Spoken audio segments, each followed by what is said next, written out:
Praise the lord. ప్రార్థించుకుందాం. సర్వోన్నతుడా, మహిమాన్వితుడా, ఈ సూర్యోదయం తండ్రి, దైవ సన్నిధి ప్రార్థన మందిరం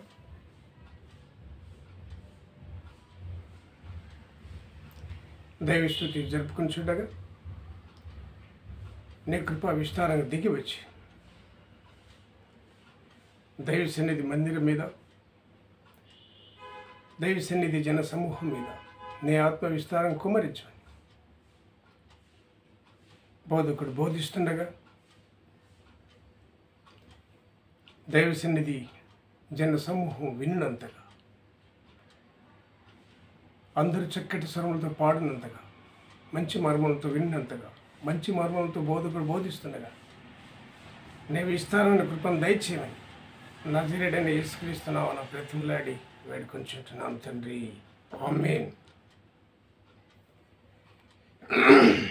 ముందుగా పాట పాడుకుందాం.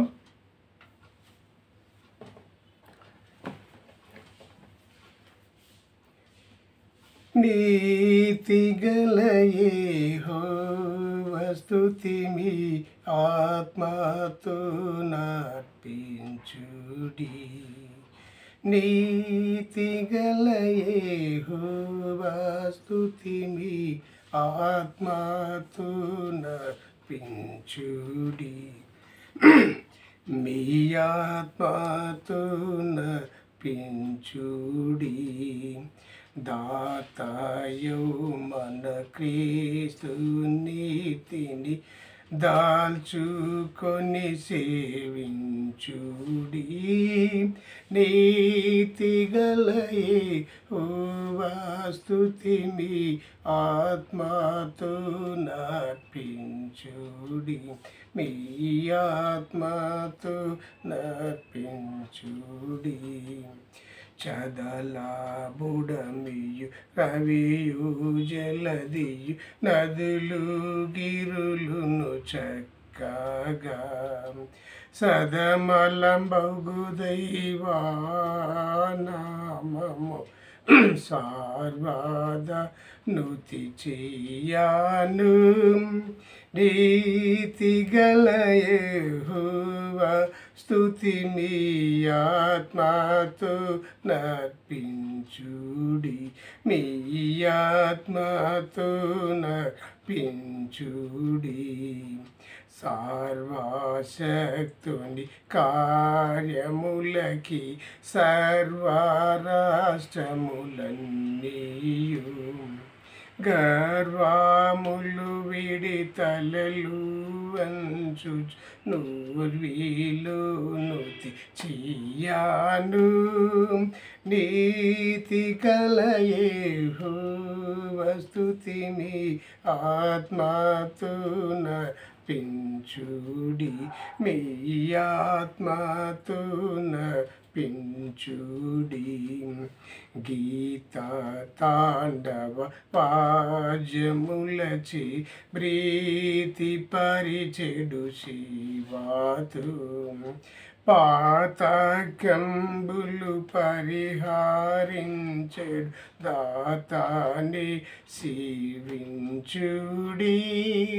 నీతిగల యెహోవా స్తుతిమి ఆత్మతో నర్పించుడి. మీ ఆత్మతో నర్పించుడి. పరమాదూతలు నరులు పుడమిని మొరలు పేటుచు దేవుని పరమునందు నటి యేసుని పాదములు సేవింతురు. నీతిగల యెహోవా స్తుతిమి ఆత్మతో నర్పించుడి. మీ ఆత్మతో నర్పించుడి. ఇలను భక్తులు కూడుకొనియం బలము కలిగిన దేవుని వెలయు స్తుతి వేణులాతుడన్ విసుగు చెందక చేయుడి నీతి గల యెహోవా స్తుతిని ఆత్మతో నర్పించుడి మీ ఆత్మతో నర్పించుడి ఆత్మా నీవిక మేలుకొని శుద్ధాత్మా యేసుని తండ్రిని త్రిత్వమగునాయేక దేవుని హర్షమున సేవింపవే నీతి గల యెహోవా స్తుతి మీ ఆత్మతో నర్పించుడి మీ ఆత్మతో నర్పించుడి. హల్లెలూయా హల్లెలూయా. దేవుని స్తోత్రం. ఈ దినమున వాక్యమును పఠించుకుందాం. నిర్గమకాండం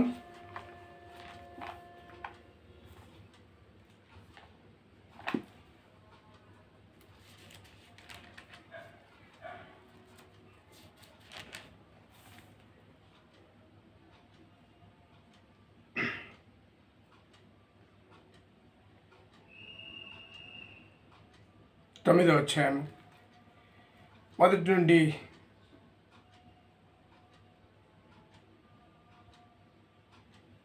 9 వచనంలోకి నేర్చుకుందాం. తర్వాత యెహోవా మోషేతో ఇట్లనెను, నీవు ఫరో యొద్దకు వెళ్ళి నన్ను సేవించుటకు నా ప్రజలను పోనిమ్ము. నీవు వారిని పోనీయనొల్లక ఇంకను వారిని నిర్బంధించినట్లా ఇదిగో యెహోవా బాహుబలం పొలములోనున్న నీ పశువుల మీదికిని, నీ గుర్రముల మీదికిని, గాడిదల మీదికిని, ఒంటెల మీదికిని, ఎద్దుల మీదికిని, గొర్రెల మీదికిని వచ్చాను. మిక్కిలి బాధకరమైన తెగులు కలుగును. అయితే యెహోవా ఇజ్రాయేలీయుల పశువులను ఐగుప్తు పశువులను వేరుపరచును. ఇజ్రాయేలులకున్న వాటన్నిటిలో ఒక్కటేనను చావదని హెబ్రీయుల దేవుడగు యెహోవా సెలుచున్నాడని అతనితో చెప్పుమని. మరి యెహోవా కాలం నిర్ణయించి రేపు యెహోవా ఈ దేశంలో ఆ కార్యం జరిగించినను. మర్నాడు యెహోవా ఆ కార్యం చేయగా ఐగుప్తుల పశువులన్నీ చచ్చాను, కానీ ఇజ్రాయేలుల పశువులు ఒకటి చావలేదు. ఫరో ఆ సంగతి తెలుసుకొన పంపినప్పుడు ఇజ్రాయేల్ పశువుల్లో ఒకటి చావలేదు. అయినను అన్నిటికీ ఫరో హృదయం కఠినమైనందున జనులను పంపకపోయెను. కాగా యెహోవా మీరు మీ పిడికల నిండా ఆహు బొగ్గి తీసుకొనిడి మోషే ఫరో కన్నుల ఎదుట ఆకాశం వైపు దాన్ని చల్లవలెను. అప్పుడు అది ఐగుప్తు దేశమంతటా సన్నపు ధూళి, ఐగుప్తు దేశమంతటా మనుషుల మీదను జంతువుల మీదను పొక్కు దద్దుర్లగునని మోషే అహరోనులతో చెప్పాను. కాబట్టి వారు ఆవుపు బొగ్గి తీసుకుని వచ్చి ఫరో ఎదుట నిలిచిరి. మోషే ఆకాశం వైపు దాన్ని చల్లగానే అది మనుషులకును జంతువులకును పొక్కు దద్దుర్లాయను. ఆ దద్దుర్ల వల్ల శకునగాండ్రు మోషే ఎదుట నిలవలేకపోయింది. ఆ దద్దుర్లు శకునగాండ్రును ఐగుప్తులందరికీ పుట్టాను. ఆయనను యెహోవా మోషేతో చెప్పినట్లు యెహోవా ఫరో హృదయం కఠినపరిచాను, అతడు వారి మాట వినకపోయాను. దేవుని స్తోత్రం. దేవుని మహిమపరచమని, దేవుని స్తుతించమని ఈ దినమున స్తుతి ఆరాధనను బట్టి, దేవుని మహిమపరుచుకున్న విధానం బట్టి ఈ దినమున మనకు బోధించనంటున్నాడు. బోధ తెలియని మనకు బోధ నేర్పించడానికి ఆకాశము నుండి దిగివచ్చి మోషేను ప్రేరేపించినట్టుగా మోషేకు చెబుతున్నట్టుగా మనము చూడగలం. ఈ కారణం చేతనంటే తను కన్న పిల్లలకు తను రక్తం ఇచ్చి కనినటువంటి పిల్లలకు ఎలాంటి జ్ఞానోదయం లేదనని, ఎలాంటి చదువులు లేవునని ఆకాశం నుండి భూమికి దిగి వచ్చి చదువు నేర్పించినట్టుగాను చూడగలం. జీవిత మర్మములు చెప్పినట్టుగా చూడగలం. ఆలోచనలు చెప్పినట్టుగా చూడగలం. ఈ కారణం చేతనంటే ప్రతి తండ్రి పిల్లలకు తన దగ్గర చక్కగా ఓపిక నైవేద్యతలు కలిగి కూర్చోలేరు, తండ్రితో ఏకీభవించలేరు, మాట్లాడలేరని చెప్పి నాటి తండ్రి నేటి తండ్రి మన ఆకాశపు తండ్రి కానీ శరీరానుసారమైన తండ్రి కానీ బోధకులచే అధ్యాపకం చేయిస్తూ ఉంటారు. అప్పుడు కానీ వారు తెలియని ప్రజల దగ్గరికి వెళితే వారు చెప్పిన ప్రతి మాటను వింటారు. ఇంటిలో ప్రతి తండ్రి మాట ప్రతి కుమారుడు ప్రతి కుమార్తె వ్యతిరేకిస్తుంది. ఏ కారణం చేతనంటే డాడీ ప్రేమించేటోడే, మమ్మీ ప్రేమించేది. వీళ్ళు ఎప్పుడు చెప్పే మాటలు చెప్తుంటారు, మరొకటి కనిపించదని చెప్పి తల్లిదండ్రుల దగ్గర ప్రతి కుమారుడికి కుమార్తెకు లాడు ఉంటుంది, లాలుచి ఉంటుంది. కనుక పిల్లలు వృద్ధిలోకి రావాలనంటే విద్యాబుద్ధులు నేర్పించి వాళ్ళని తీర్చిదిద్దాలంటే మరొకరి దగ్గర శిక్షణ చేయించాల్సిందని చెప్పి నాటి తండ్రి నిర్ణయించుకొని అబ్రాహాముకు ఇంకా సంతానం కలగకముందు నీ సంతానమును ఈ రీతిగా వృద్ధి చేస్తానని చెప్పి వాగ్దానం చేసి తన సంతానాన్ని ఇక 430 సంవత్సరాలు ఐగుప్తు చెరకు పంపిస్తానని ఆనాడే వాగ్దానం చేసినట్టు మనం చూడగలం. ఒక వింత, అది చెర అనుకుంటే చెరనే, లేదా విద్యాబుద్ధులు నేర్చుకోవడానికి, జీవితం అనే పాఠాలు నేర్చుకోవడానికి సొంత తల్లిదండ్రుల దగ్గర నేర్చుకోలేరని ఒక విద్యను నేర్చుకోవడానికి స్కూల్లో కానీ విశ్వవిద్యాలయాల్లో కానీ ఇతరుల దగ్గర వారిని పంపిస్తేనే గొప్ప చదువులు నేర్చుకొని విద్యావేత్తలు అవుతారని చెప్పి ఆనాటి తండ్రి ఉద్దేశం కావచ్చు. ఏ కారణం చేతనంటే నా దగ్గర వాళ్ళు నేర్చుకోవడం కష్టం, నేను చెప్పే మాటలు ప్రతిదీ వారికి అర్థం కావు, అర్థమైనా కూడా మా డాడీ కదా చదవచ్చులే రాయొచ్చులే, మా డాడీ ఏమనడు, లేదా మా మమ్మీ ఏమనదు కదా అని చెప్పి ఆ ప్రేమ కనపడుతుంది. కనుక తల్లిదండ్రులు పిల్లలు అనేటటువంటి ప్రేమ ఉంటుంది. కనుక తన పిల్లలను తన దగ్గర క్రమశిక్షణ నేర్చుకోలేరను ఆయన ఆనాడే ఆ యొక్క విషయాన్ని గ్రహించి ఐగుప్తు చెరకు 430 సంవత్సరాలు తన యొక్క ఇజ్రాయేల్ జనసమూహం పంపించినట్టే మనం చూడగలం. అక్కడ పరో యొక్క ఆ దేశపు రాజు వారికి విద్యలు నేర్పిస్తున్నాడు అనుకోవచ్చు, పనులు నేర్పిస్తున్నాడు అనుకోవచ్చు, జ్ఞానం నేర్పిస్తున్నాడు అనుకోవచ్చు. ఆ చెరలో వారు ప్రతిదీ నేర్చుకోగలిగినారని మనం గ్రహించవచ్చు. పని చేయడం నేర్చుకున్నారు, మాట్లాడడం నేర్చుకున్నారు, జ్ఞానంగా ఉండడం నేర్చుకున్నారు. అప్పుడు మేము ఇరుకులో ఇబ్బందులో ఉన్నామని చెప్పి తెలిసి తండ్రి అయిన దేవునికి మొరపెట్టినట్టుగా మనం చూడగలం. ప్రభువా, మేము ఇక్కడ వెట్టి చాకరీ చేస్తుంటున్నాము, పనికి ఆహారం దొరకటం లేదు, మాతో ఎక్కువ పని చేయించుకొని తక్కువ వేతనం ఇస్తుంటున్నారు, ఇక చాలు, మేము నేర్చుకున్నాం, ఈ చదువు చాలు, పనులు నేర్చుకున్నాం, చేతికి పనులు వచ్చేసినాయి, మాకు జ్ఞానం వచ్చేసింది, విద్యాబుద్ధులు వచ్చేసినాయి, మేము చదువులన్నీ చదువుకున్నాం, మాకు విడుదల దయచేయమని చెప్పి ఆనాడు తన ఇజ్రాయేలీ జనము మొరపెట్టినప్పుడు, ఏడ్చినప్పుడు వారికి విడుదల ప్రకటించడానికి ఆ ఇజ్రాయేల్ జన సమూహంలోనే ప్రత్యేకంగా మోషేని పిలిచినటువంటిగా మనం చూడగలం. ఐగుప్తు ఫరో రాజు కుమార్తె కుమారునిగా మోషే పెరిగినట్టుగా మనం చూడగలం. ఆయన ఆయనకు కొంత వయసు వచ్చినప్పటికీ తన జనసమూహాన్ని విడిపిస్తావా అని చెప్పి ఆయనను మాట్లాడి తన ఇజ్రాయేల్ జనసమూహాన్ని విడిపించడానికి పంపించినట్టు చూడగలం. నువ్వు వెళ్ళి నా జనులను లేదా నా ఇజ్రాయెల్ జనసమూహాన్ని,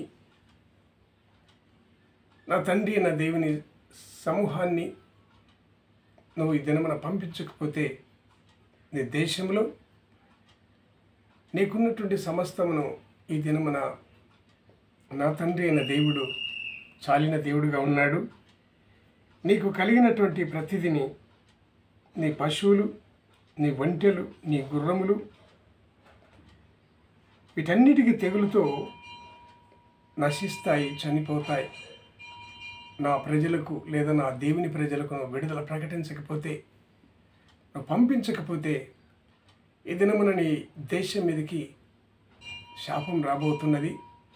నీ దేశం మీదకే కాదు, నీకు కలిగిన యావదాస్తి మీద తెగుళ్ళు, వ్యాధులు, బాధలు అనేకములు కలగబోతున్నాయని చెప్పి ఆ దేశానికి తెలియపరచు. తన ప్రజలకు విడుదల చేయని ఎడల, ప్రకటించని ఎడల, పంపించని ఎడల ఈ రీతిగా జరుగుతుందని చెప్పి హెచ్చరిక చేయమని మోషేను సిద్ధపరిచి పంపించినట్టు చూడగలం. ఎందుకంటే వారు అడిగినారు, అడుగు ప్రతి వాడికి ఇవ్వబడునని చెప్పిన మాట మనం చూడగలం. వాళ్ళు మొరపెట్టారు, ఇక చాలు, మేము కావలసినంత విద్యను నేర్చుకున్నాం, చేతి నిండా పనులు నేర్చుకున్నాం, నోటి నిండా తెలివి గల జ్ఞానం నేర్చుకున్నాం, మాటలన్నీ నేర్చుకున్నాం, ఇక చాలు, మాకు విడుదల కావాలని చెప్పి వాళ్ళు మొరపెట్టినట్టుగా దేవుడు చూశాడు. కనుక అందుకే వాళ్ళకు విడుదల ప్రకటించాలని మోషేను సిద్ధపరిచి పంపించినట్టుగా దేశానికి చూడగలం. పంపించకపోతే, విడుదల ప్రకటించకపోతే వారికి ఏం జరిగేది కూడా చెప్పినట్టుగా మనం చూడగలం. ఇక్కడ కూడా ఈనాడు కూడా తన ప్రజలకు జరుగుతున్నటువంటి సమస్యలను, ఎవరి వలన ఈ జనసమూహానికి వ్యాధులు కలుగుతున్నాయి, బాధలు కలుగుతున్నాయి, వేదనలు కలుగుతున్నాయి, శ్రమలు కలుగుతున్నాయి, శోధనలు సంభవిస్తున్నాయి, ఎదుగుదలకు ఆటంకాలు ఏర్పడుతున్నాయి, లేదా చదువుకున్న పిల్లలకు చదువులకు ఆటంకాలు కలుగుతున్నాయి, ఉద్యోగాలు చేసుకునే పిల్లలకు ఉద్యోగాలకు ఆటంకం కలుగుతున్నాయి, పెళ్లి చేసుకునే పిల్లలకు పెళ్ళిళ్ళకు ఆటంకాలు కలుగుతున్నాయి, పిల్లలు లేని వాళ్ళకు పిల్లలు కలగకుండా అనేకమైనటువంటి సమస్యలను గుండా నా జనసమూహం వెళ్తున్నది. నా జనసమూహాన్ని పంపించమని నా ప్రభువును స్తుతిస్తే, నా ప్రభువు నా ప్రభుచే ఆశీర్వాదం పొందుకొని ఈ శాపం నుండి విముక్తి కలుగుతారని చెప్పి ఈ దినమున నాకు ప్రభు ప్రకటించాడు, బోధించాడు. అలాంటి జీవం గల ప్రదాతను, జీవం గల దేవుణ్ణి మేము స్తుతించుటకు, కొనియాడుటకు, ఆరాధన జరుపుకునేటకు మా జనసమూహం విడుదల చేయమని మోషే పరోతో చెప్పినట్టుగా మనం చూడగలం. ఈరోజు కూడా నజరేయుడైన యేసుక్రీస్తు ప్రభుల వారు నిన్ను, నన్ను కూడా నువ్వు ఎవరి చేతుల బందీగా ఉన్నావో ఆ బందీ నుండి నిన్ను విడిపించడానికి, తల్లిదండ్రుల దేవుని మహిమపరచడానికి, ఘనపరచడానికి నువ్వు ఐగుప్తు చెరలో ఉన్నావు. నీకు జన్మనిచ్చిన తల్లిదండ్రిని, లోకాన్ని కలగజేసిన తండ్రిని, తల్లిని ఘనపరిచే సమయం. ఆ యొక్క దేవదేవుని స్తుతించాలి, ఆ దేవదేవుని ఆరాధించాలి. ఇది మనం ఎంతమంది మనం సిద్ధపడుతున్నాం. ఆ దేవదేవుని ఆరాధించకపోతే, స్తుతించకపోతే, మహిమపరచకపోతే, ఆయనకు వేడుక చేయకపోతే, చక్కటి స్వరములతో పాటలు పాడకపోతే, బోధకులు బోధించిన బోధన వినకపోతే, మందిరానికి రాకపోతే, ఐగుప్తు పరో రాజు ఆయన యావదాస్తికి జరగబోయేటటువంటి విధి విధానాలను మనం వాక్యములు హెచ్చరించినట్టు మనం చూడగలం. నిజమే, ఇది గ్రహిస్తే మనం కూడా దేవదేవుని స్తుతించకపోతే, దేవదేవుని ఆరాధించకపోతే, మహిమపరచకపోతే, గణపరచకపోతే, ఆయనకు స్తుతియాగం చెల్లించకపోతే, ఆయన సమీపమునకు చేరకపోతే, ఆయన మందిరాన్ని అనుసరించకపోతే, ఆయన మందిరాన్ని దర్శించకపోతే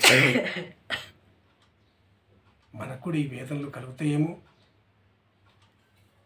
మనం గ్రహించబద్దలం వింటున్నాం. దైవీ సన్నిధి కుటుంబమా,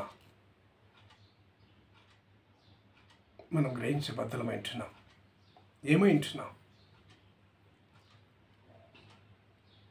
దేవుని మహిమపరచకపోతే, దేవుని స్తుతించకపోతే వచ్చే ఆపదలు నిర్గమకాండములు మనం చూడగలం. యావదాస్తి మీద శోధనలు, శాపములు, రోగములు, వ్యాధులు, బాధలు. అటువంటి విధుల్లో మనం వెళ్దామా?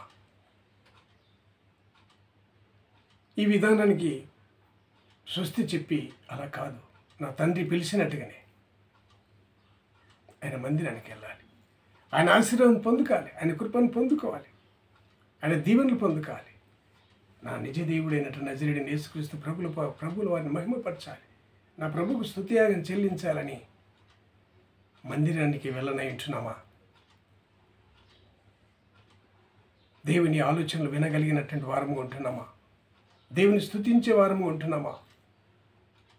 గాన ప్రతిగానములతో దేవునికి స్తుతియాగం చెల్లించే బద్దులమైంటున్నామా? మనం గ్రహించే వారంగా ఉంటున్నాం. కొంచెం ముందుకు వెళ్దాం.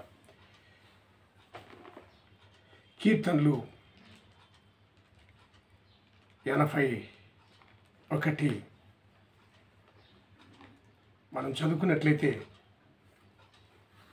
మొదటి నుండి,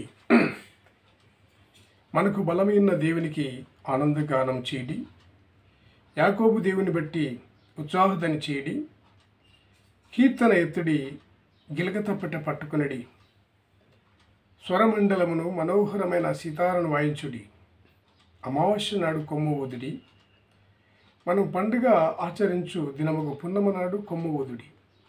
అది ఇజ్రాయేళ్లకు కట్టడ, యాకోబు దేవుడు నిర్ణయించిన చట్టం. ఆయన ఐగుప్తు దేశ సంచారం చేసినప్పుడు యోసేపు సంతతికి సాక్ష్యముగా దానిని నియమించాను. అక్కడ నేను ఎరుగని భాష వింటిని, వారు భుజము నుండి నేను బరువును దింపగా వారి చేతులు మోతగంపల మెత్తకుండా విడుదల పొందాను. ఆపత్కాలమునందు నీవు మొరపెట్టగా నేను నిన్ను విడిపించి తిని, ఉరుము దాగు చోటులో నుండి నీకు ఉత్తరం ఇచ్చి తిని, మెరిబా జలముని యొద్ద నిన్ను శోధించి తిని. నా ప్రజలారా ఆలకింపుడి, నేను మీకు సంగతి తెలియజేతును. అయ్యో ఇజ్రాయేలు, నీవు నా మాట వినినేడల ఎంత మేలు. అన్యుల దేవతల్లో ఒకటినో నీలో ఉండకూడదు, అన్యుల దేవతల్లో ఒకదానికి నీవు పూజ చేయకూడదు. ఐగుప్తుల దేశము నుండి నిన్ను రప్పించిన నీ దేవుడు నాకు యెహోవాను నేనే. నీ నోరు బాగుగా తెరువుము, నేను దాన్ని నింపెదను. అయినను నా ప్రజలు నా మాట ఆలకింపకపోయిరి, ఇజ్రాయేలు నా మాట వినకపోయిరి. కాబట్టి వారు తమ స్వకీయ ఆలోచనలు బట్టి నడుచుకున్నట్లు వారి హృదయ కాఠిన్యమునకును నేను వారిని అప్పగించితిని. అయ్యో నా ప్రజలు నా మాట విని ఎడల, ఇజ్రాయేలు నా మార్గాలను అనుసరించిన ఎడల ఎంత మేలు. అప్పుడు నేను వేగిరమి వారి శత్రువులను అనగదొరకు, వారి విరోధులను కొట్టదు. యెహోవాను ద్వేషించు వారు వారికి లొంగుదురు. వారి కాలం శాశ్వతముగా ఉండను. అతి శ్రేష్టమైన గోధుమలను అనుగ్రహించి నేను వారిని పోషించుదు. కొండ తేనెతో నిన్ను తృప్తిపరచుదు. ఈ దినమున కీర్తనకారుడు మనకు చక్కటి మర్మంతో బోధిస్తుంటున్నాడు.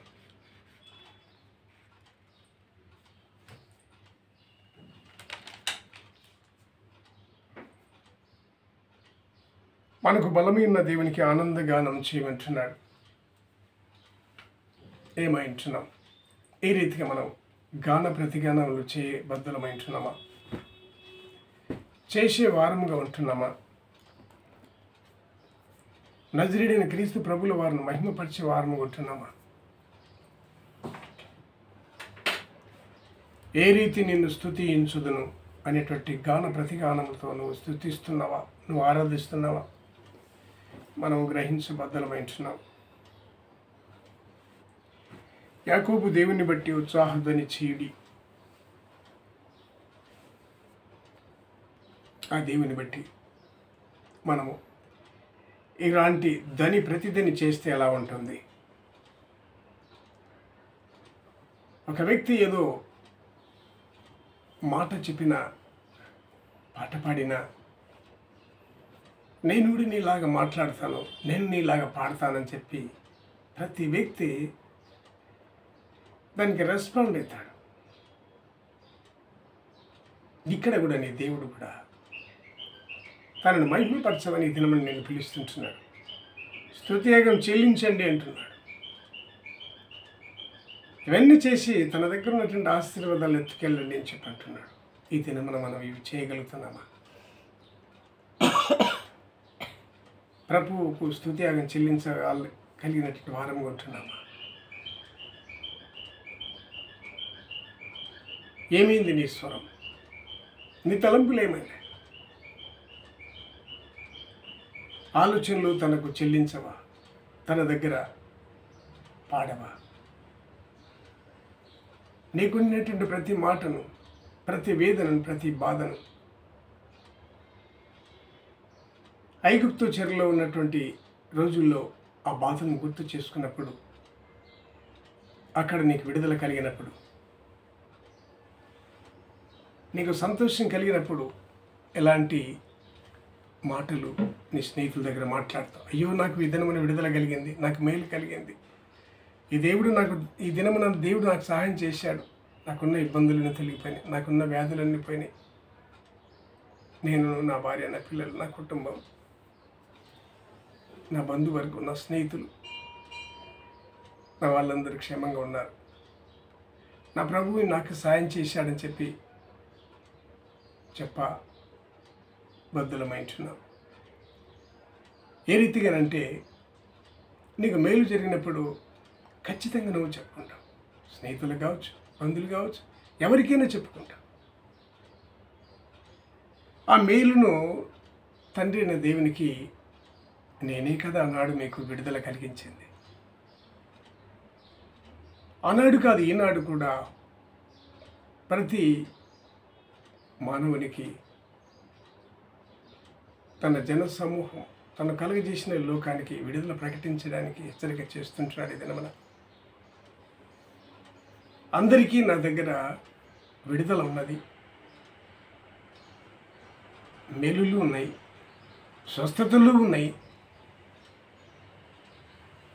ఆనందము, ఐశ్వర్యము, సమాధానము నీవు కొరత లేకుండా ఉన్నాయి. వీటిని పొందుకొని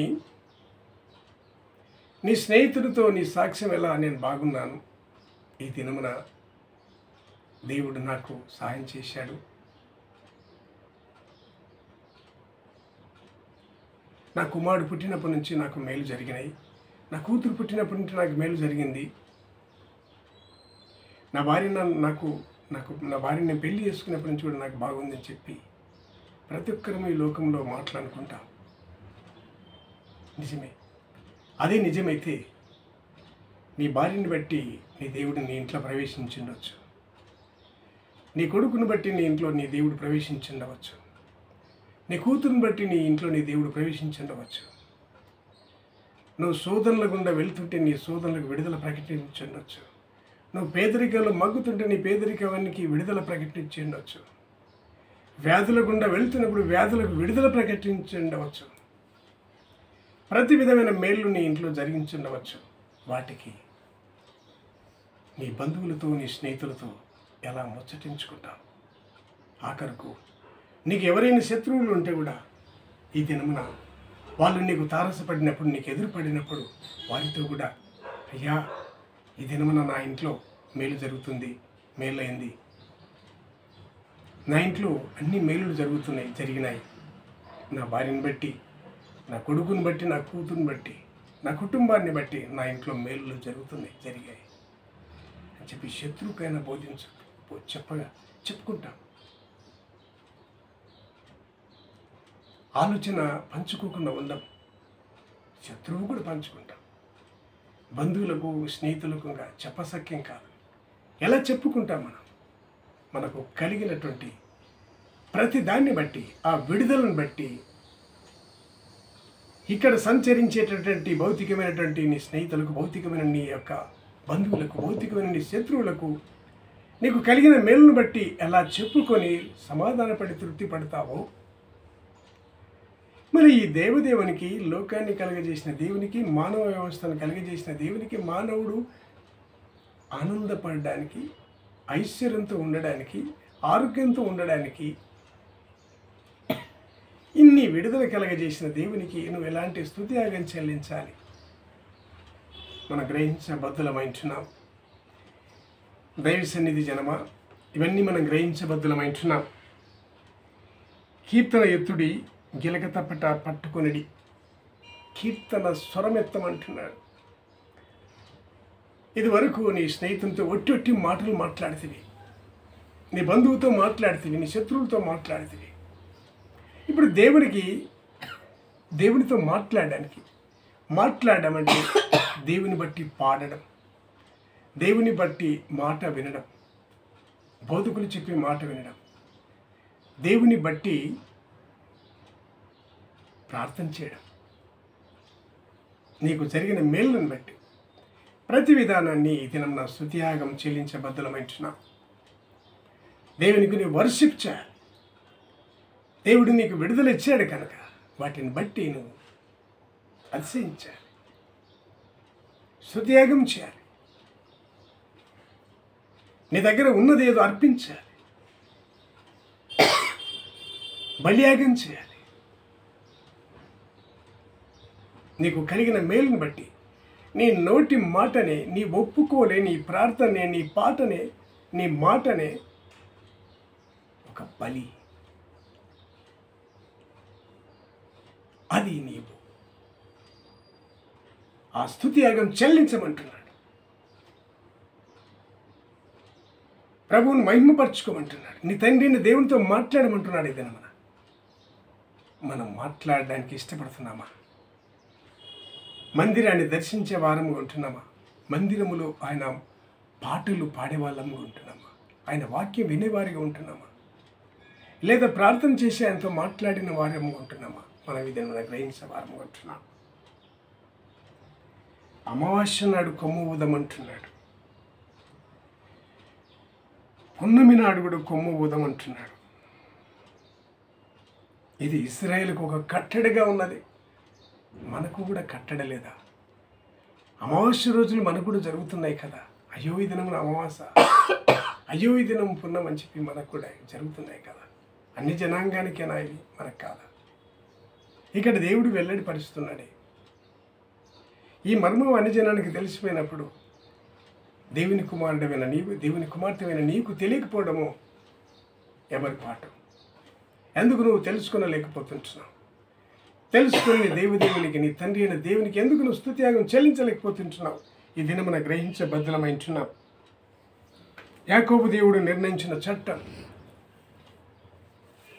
ఈ చట్టాన్ని నువ్వు ఎందుకు ఆచరించలేకపోతుంటున్నావు? ఈ చట్టాన్ని గ్రహించలేకపోతుంటున్నావు, ఈ చట్టాన్ని గౌరవించలేకపోతుంటున్నావు. ఈనాడు విననైన వారంగా ఉంటున్నాం. దైవ సన్నిధి జనమా, దైవ సన్నిధి కుటుంబమా, ఈ దినమున వినగలిగిన వారంగా ఉంటున్నాం.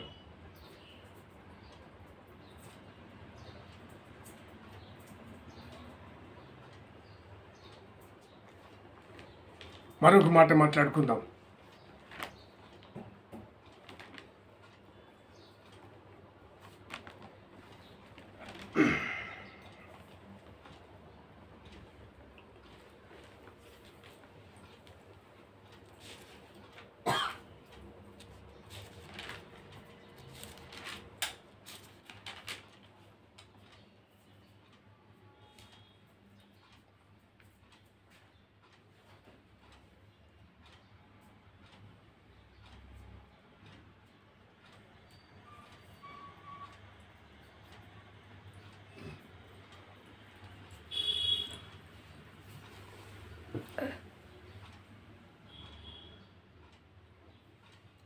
ప్రకటన గ్రంథం 1 నుండి 5వ అధ్యాయము 1 నుండి చదువుకుందాం. మరియు లోపటను వెలుపటను వ్రాత కలిగి 7 ముద్రలు గట్టిగా వేసిన ఒక గ్రంథము సింహాసనమునందు ఆసీనుడై ఉన్న వాని కుడి చేత చూచి తిని, మరియు దాని ముద్రలు తీసి ఆ గ్రంథం విప్పుటకు యోగుడైన వాడెవడని బలిష్ఠుడైన ఒక దేవదూత బిగ్గరగా ప్రచురింపగా చూచితని. అయితే పరలోకముందు కానీ భూమి మీద కానీ భూమి కింద కానీ ఆ గ్రంథం ఇప్పుటకైనను చూచుటకైనా వానికి శక్తి లేకపోయాను. ఆ గ్రంథం ఇప్పుటకైనను చూచుటకైనా యోగ్యుడైన వాడును కనబడలే నందున నేను బహుగా ఏడ్చుచుండగా ఆ పెద్దల్లో ఒకడు ఏడువకుమో, ఇదిగో దావీదుకు చిగురైన యూదా గోత్రపు సింహం 7 ముద్రలను తీసి ఆ గ్రంథం విప్పుటకై జయం పొందినని నాతో చెప్పాను. మరియు సింహాసనమునకును ఆ 4 పెద్దలకును మధ్యను వధింపబడిన గొర్రెపిల్ల నిలిచి చూచితిని. ఆ గొర్రెపిల్లకు 7 కొమ్ములను 7 కన్నులు ఉండేవి. ఆ కన్నులు భూమి అందంతటి పంపబడిన దేవుని 7 ఆత్మలు. ఆయన వచ్చి సింహాసనం ఆసీనుడై ఉండు అని కుడి చేతిలో ఉండే గ్రంథమును తీసుకొని ఆయన దాన్ని తీసుకున్నప్పుడు 4 జీవులకును వీణెలను ధూప ద్రవ్యములతో నిండిన సువర్ణ పాత్రలను పట్టుకొని ఉన్న ఆ 24 పెద్దలను ఆ గొర్రెపిల్ల ఎదుట సాగిలపడి, ఈ పాత్రలు పరిశుద్ధుల ప్రార్థనలు. ఆ పెద్దలు నీవు ఈ గ్రంథమును తీసుకొని దాని ముద్రలను విప్పటకు యోగుడవు, నీవు వధింపబడిన వాడవి, నీ రక్తం ఇచ్చి ప్రతి వంశములోను ఆయా భాషలు మాట్లాడు వారిలోను ప్రతి ప్రజలను ప్రతి జనములోను దేవుని కొరకు మనుషులను కొని మా దేవునికి వారిని ఒక రాజ్యంగాను యాజకులుగాను చేసితివి కనుక వారు భూలోకమందు ఏలుదరని కొత్త పాట పాడదరు. చూడండి, ఈ దినమున నీకు నాకు ఒక గ్రంథం కనపడితే దాన్ని విప్పడానికి మనకు భయం. పరిశుద్ధ గ్రంథం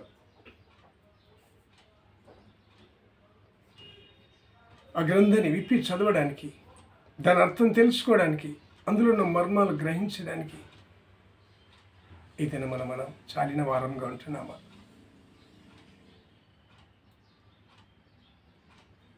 అందరం తెలిసిన వారంగానే ఉంటాం. నాకంతా తెలుసు బైబిల్ అని చెప్పి అంటాం. దాని వివరణ తెలియని వారంగా ఉంటాం, తెలిసిన వారంగా ఉంటాం, తెలియని వారంగా కూడా ఉంటాం.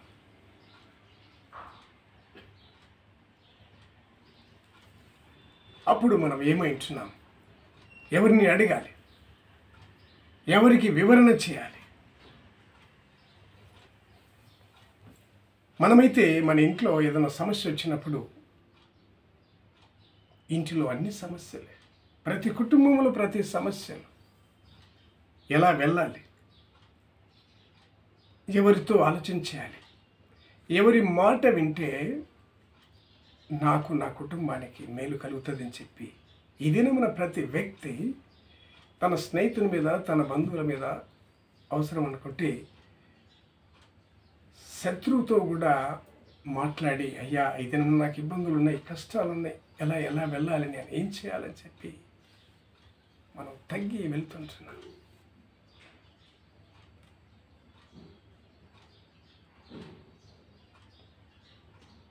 అదే ప్రయత్నము దేవునికి ఇస్తే, నీ స్నేహితులతో ఎలా మాట్లాడుతున్నావు, నీ బంధువులతో ఎలా మాట్లాడుతున్నావు, నీ శత్రువులతో ఎలా మాట్లాడుతున్నావు, నీ ఇబ్బందులు తొలగించుకోవడానికి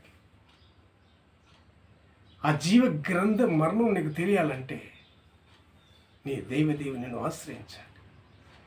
నీ దేవుని సన్నిధికి నువ్వు రావాలి, నీ దేవుని స్తుతించాలి, నీ దేవుని ఘనపరచాలి, నీ దేవుని మహింపపరచాలి. అప్పుడే నీవు విడుదల పొందినటువంటి వాడుగా ఉంటావు, విడుదల పొందిన కుమార్తెగా కుమారుడిగా ఉంటావు.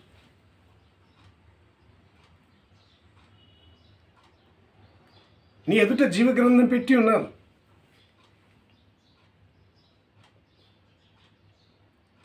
నీకు చదవడం రాదు, గ్రహించడం రాదు,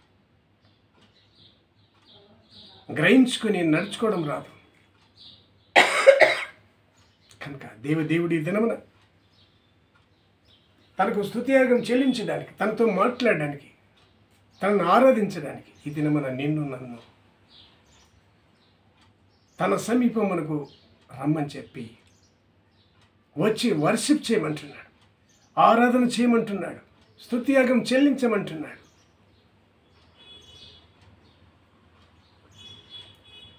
మీ స్నేహితులను ఆశ్రయిస్తారు, బంధువులను ఆశ్రయిస్తారు, అవసరం అనుకుంటే శత్రువులను ఆశ్రయిస్తారు కదా, నన్నెందుకు ఆశ్రయించరు?